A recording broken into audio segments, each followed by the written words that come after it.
Terbedas harga cabai rawit di Maluku Tenggara makin pedas, sentuh Rp120.000 per kilogram. Harga cabai rawit di Pasar Langgur, Kabupaten Maluku Tenggara melonjak. Kenaikan harga terjadi sejak 1 pekan terakhir. Selain harga melonjak, stok cabai keriting juga terbatas di pasaran.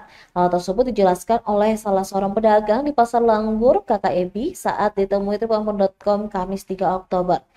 Debbie menjelaskan harga cabai sebelumnya berada di harga Rp80.000 hingga Rp85.000 per kilogram. Sementara saat ini harga cabai rawit mencapai Rp120.000 per kilogram.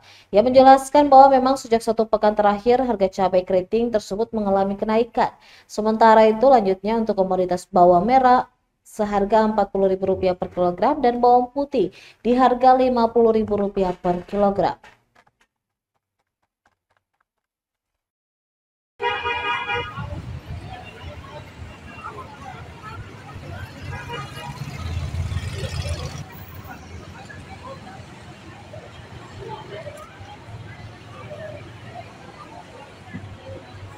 Download Tribun X sekarang, menghadirkan lokal menjadi Indonesia.